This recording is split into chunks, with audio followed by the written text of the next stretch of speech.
मी प्राध्यापक माधुरी वैभव पालीवाल, राष्ट्रवादीला विदर्भ अध्यक्ष विद्यार्थी काँग्रेसला, तसेच महाराष्ट्राला अन्न नागरी पुरवठा म्हणून सदस्य आहे. वादळी स्वातंत्र्य या वृत्तपत्राची सहसंपादक आहे. मी स्वतः 4 सब्जेक्टमध्ये PG केलेलं आहे. Mass communication, master of library science, MA history, MA public administration आणि BEd. आता मला हे माझं एज्युकेशन मला याच्यासाठी सांगायचं की मी स्वतः एक लायब्ररियन म्हणून JD इंजिनिअरिंगला ॲज अ लायब्ररियन म्हणून काम केलेलं आहे.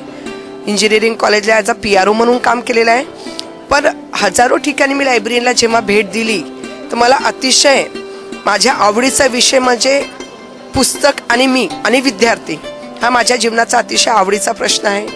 आणि अनेक ठिकाणी मी संग्रहालयामध्ये भेट दिली, पण मला जी पुस्तके कुठे पाहायला नाही मिळाली. मी आवर्जून हिवाळी अधिवेशनमध्ये जो संग्रहालय आपल्याच्या माध्यमातून तो महाराष्ट्राच्या वतीने राबवण्यात येतात, अतिशय इतकं चांगलं लोकराज्य म्हणून बुक्स आहे. यशवंतराव चव्हाण महाराष्ट्राचे आहे, शिवाजी महाराज आहे, अहिल्यामाता होळकर आहे. लोकराज्य म्हणून अहिल्यामाता पुण्यश्लोक अहिल्यामाता होळकर यांचं विशेषांक जे मला कुठेच पाहायला मिळत नाही.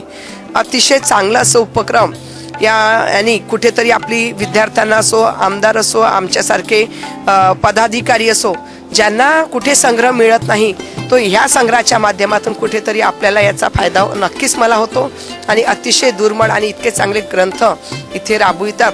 त्याबद्दल माझं तसं म्हणणं आहे की इथे आम्ही जे काही आपले लेखक लिहितात त्यांचे पण पुस्तकाची अगर आपण इथे प्रदर्शनी मोठ्या रूपात राहिली आणि पुस्तक अगर कुठेतरी या रूपाने एखादी कॉपी सुद्धा दुसऱ्याला आम्हाला देता आली तर मला तर शासनाला म्हणायचं आहे की अशा संग्रहाचा जो दुर्मिळ संग्रह आम्हाला पाहायला मिळत नाही, कुठेतरी त्याची कॉपी मिळावी की जेणेकरून आम्हाला पण जुन्या पद्धतीचं जे ॲक्च्युअल नॉलेज आहे लोकराज्यमधून, यशवंतराव चव्हाण जे घडलेले आहे, शिवाजी महाराज आहे, फुले शाहू आंबेडकर यांचे जे लिहिलेले ग्रंथ आहे दुर्मिळ, जे कुठेच मला महाराष्ट्रात वाचायला मिळत नाही, ते हिवाळी अधिवेशनाच्या निमित्ताने मी आवर्जून इथे भेट देते.